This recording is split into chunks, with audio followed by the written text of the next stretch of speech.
नमस्कार।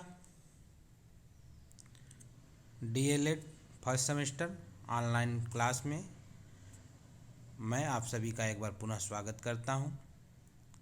आज का जो टॉपिक है वह है पाई ग्राफ या वृत्त आरेख का निरूपण। आइए शुरू करते हैं। पाई ग्राफ का निरूपण, यह पाठ पढ़ने के बाद जो लर्निंग आउटकम प्राप्त होगा वह इस प्रकार है। प्रशिक्षु आंकड़ों को वृत्त के रूप में निरूपित कर सकेंगे। प्रशिक्षु वृत्त आरेख के बारे में जान सकेंगे और प्रशिक्षु बड़े से बड़े आंकड़े को सरलतापूर्वक व्यक्त कर सकेंगे। अब देखते हैं पाई ग्राफ या वृत्त आरेख क्या है।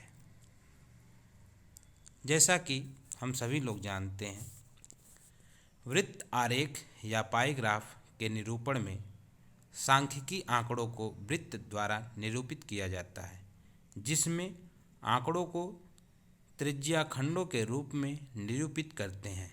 वृत्त आरेख या पाई ग्राफ द्वारा आंकड़ों का निरूपण का एक सशक्त माध्यम है। इस प्रकार के प्रदर्शन में आंकड़ों को किसी वृत्त की त्रिज्या खंडों के रूप में प्रदर्शित करते हैं। आंकड़ों को प्रदर्शित करने के बाद यह वृत्त चाप खंडों के रूप में दिखाई देता है, अतः इसे पाई चार्ट या पाई ग्राफ भी कहते हैं। संपूर्ण वृत्त की त्रिज्या खंडों के रूप में विभाजित किया जाता है और प्रत्येक त्रिज्या खंड माप उसके द्वारा निरूपित सूचना के समानुपाती होता है। त्रिज्या खंड एक पाई के फांके के समान दिखाई देता है। ऐसी आकृति को ही पाई ग्राफ कह सकते हैं। अर्थात हम कह सकते हैं कि सांख्यिकी आंकड़े को निरूपित करने की एक विधि है जो पाई ग्राफ कहलाती है। इसमें आंकड़ों को वृत्त के त्रिज्या खंडों के रूप में निरूपित किया जाता है। आमतौर पर पाई ग्राफ उन आंकड़ों को प्रदर्शित करने के लिए बहुत उपयोगी है जिनके मान में ज़्यादा का अंतर होता है। दूसरे शब्दों में कहा जा सकता है कि उन डेटा बिंदुओं की तुलना करने के लिए बहुत ही उपयोगी है जिनके मान में ज़्यादा का अंतर होता है। डेटा में मामूली अंतर वाली बहुत बड़ी श्रृंखला दिखाने वाली पाई ग्राफ से व्यक्ति भ्रमित हो सकता है।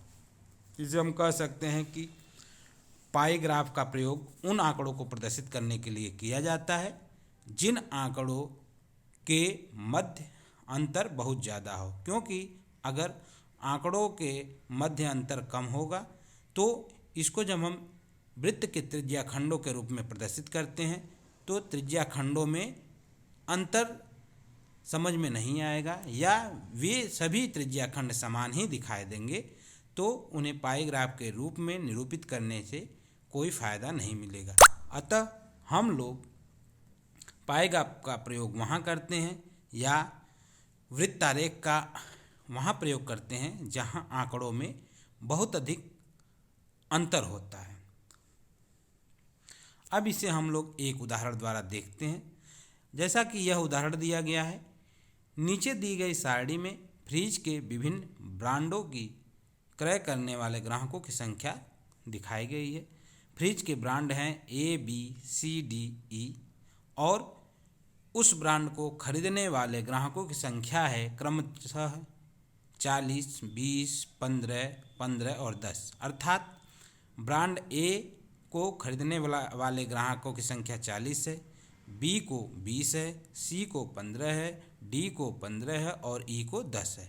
अर्थात फ्रिज के A, B, C, D और E ब्रांड को खरीदने वाले ग्राहकों की संख्या क्रमशः 40, 20, 15 और 10 है।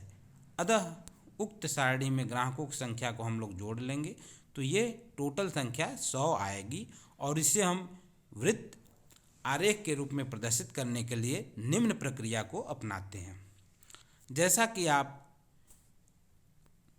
आपके स्क्रीन पे यह जो सारणी प्रदर्शित हो रही है, इसे हम लोग निम्न प्रकार से निकालते हैं। सबसे पहले हम लोग 3 कॉलम बनाते हैं। पहले कॉलम में ब्रांड लिखेंगे, दूसरे कॉलम में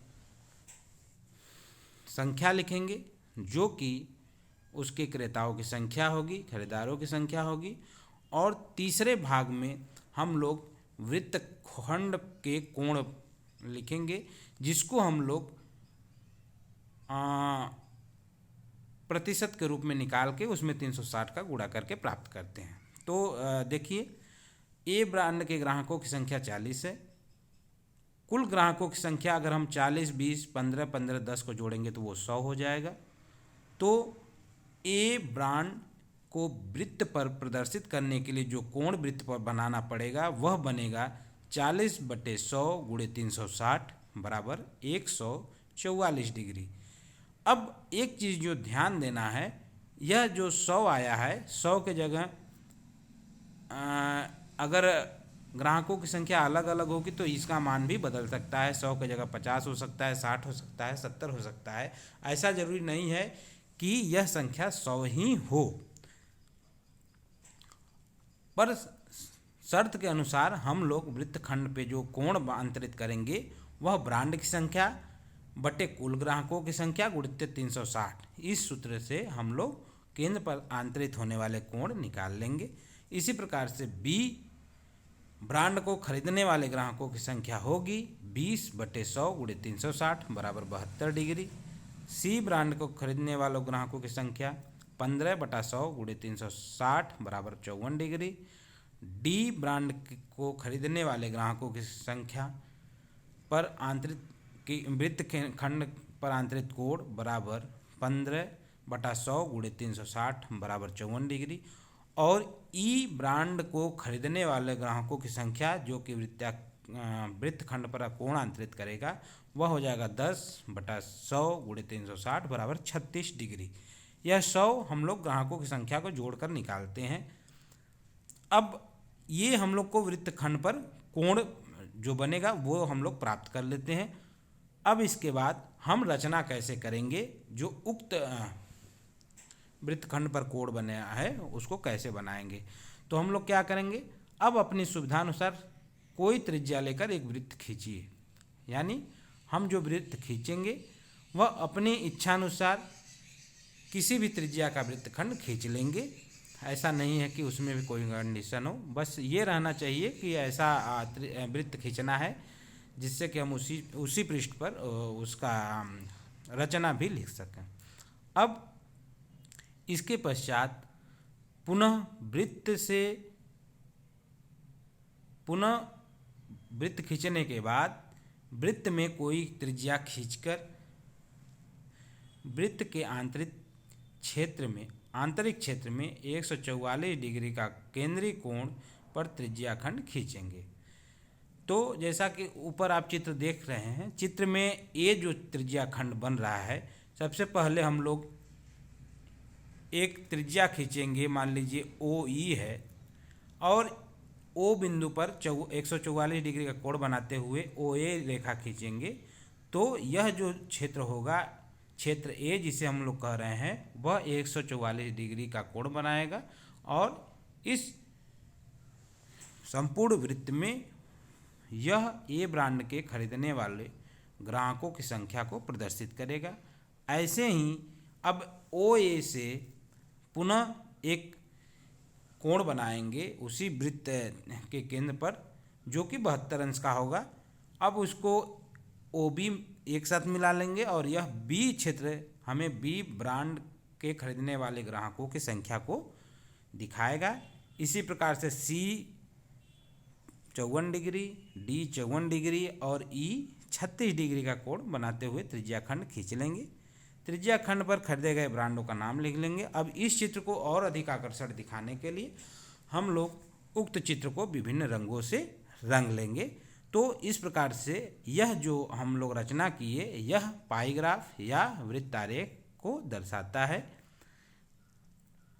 अब इसका मूल्यांकन हम लोग करेंगे, जैसे कि पाईग्राफ को कैसे प्रदर्शित करते हैं ये आप बताएंगे, वृत्तारेख किसे कहते हैं ये आप बताएंगे।